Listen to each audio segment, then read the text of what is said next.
Greetings to all.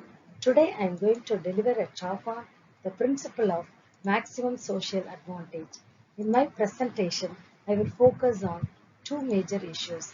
The first point concerns with the introduction about the principle of maximum social advantage and its assumptions.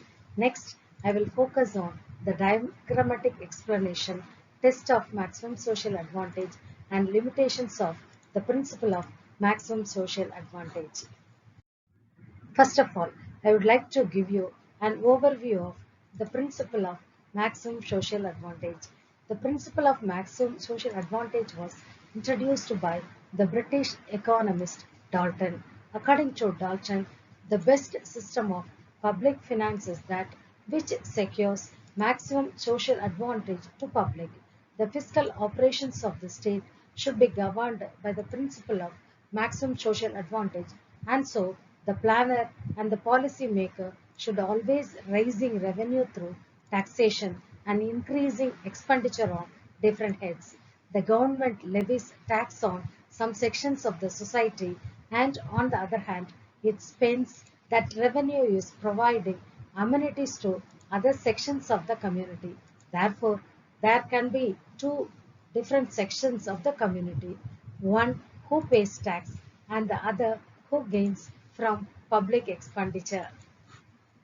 It should be noted here that the community who pays tax is sacrificing a part of their disposable income by each increased unit of tax levied in them.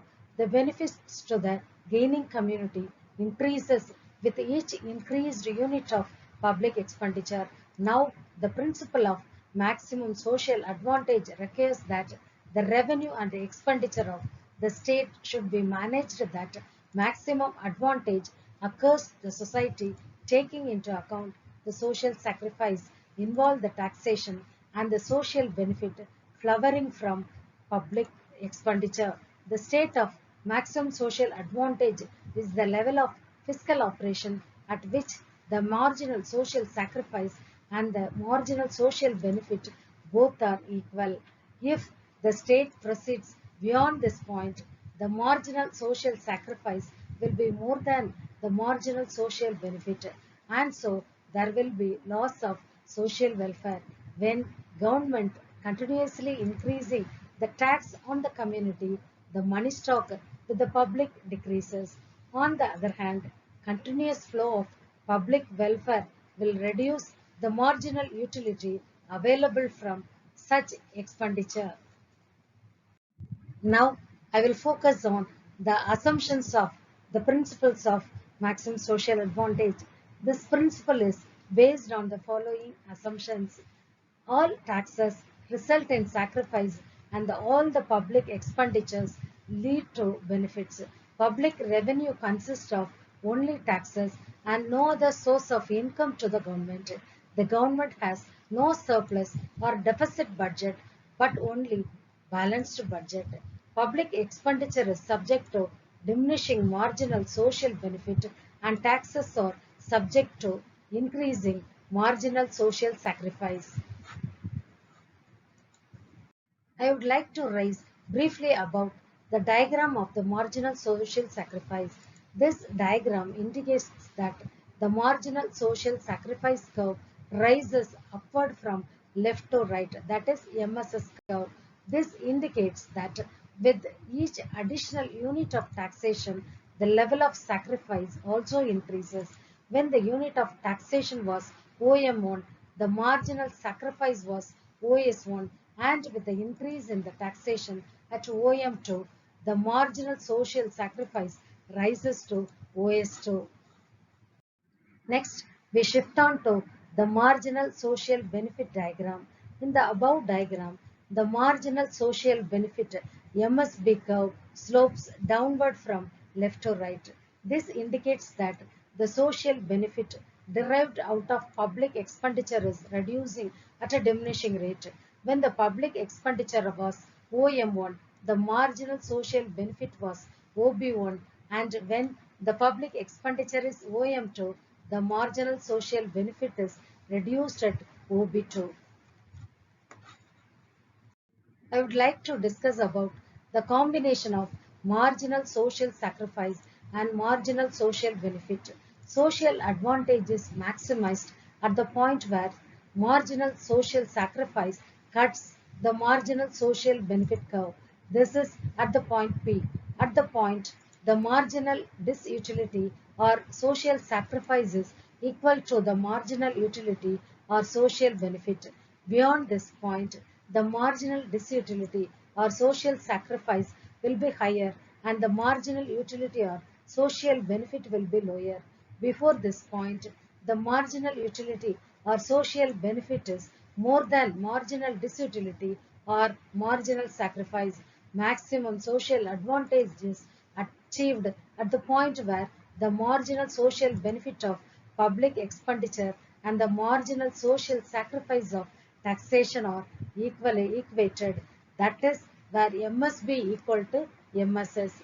This is the optimum limit of the state's public finance activity. Thus, public expenditure should be incurred up to the point where the marginal utility due to public expenditure is just equal to the marginal disutility due to taxation of public income. It will be clear from the above diagram as the government imposes additional taxes to raise revenue. The marginal social sacrifice increases at a rapid rate due to increasing disutility. On the other hand, as the government spends more and more money, the marginal social benefit derived by the members of the society diminishes due to diminishing marginal utility. The diagram shows the point of combination where the marginal social sacrifice of the society and the marginal social benefit is equal at the point P where taxation and expenditure are at point T. Any point before T keep on idle capacity to gain social advantage and any point after T will lead to higher amount of social sacrifice. Next, I will highlight on the test of maximum social advantage, preservation of community. The duty of the government should be to preserve the community against internal disorders and external attacks. It creates confidence and promotes economic life of its citizens, improvements in production, increase in productive power so that large product per worker shall be obtained to achieve minimum wastage of economic resources, improvement in pattern of production, improvement in distribution, the inequalities of income resulting due to unearned income should be tolerated while the skills and efforts may be justified and suitably rewarded. Stability and full employment. The social advantage to the community can be increased if economic stability and full employment level is achieved. Provisions of future. Individuals give more importance to the present than to the future, and therefore the responsibility of the state has double responsibility of looking after the interest of the present as well as future generations. Finally, I would like to address the limitations of the principle of maximum social advantage, difficult to put into practice. Utility being subjective in nature creates a greater obstacle to the state to balance marginal utility and disutility. Utility is not measurable. Utility cannot be measured quantitatively. It ignores macro system. Disutility cost to the taxpayer is macro system, whereas marginal utility gained is a macro concept, highly unrealistic restrictions. The arrangement that government should not have surplus or deficit budget is highly unrealistic. Welfare state. Modern states are not police state but are welfare states and have to plan certain projects. I hope you understand the topic related to the principle of maximum social advantage, its assumptions, tests of maximum social advantage, and limitations. Thank you.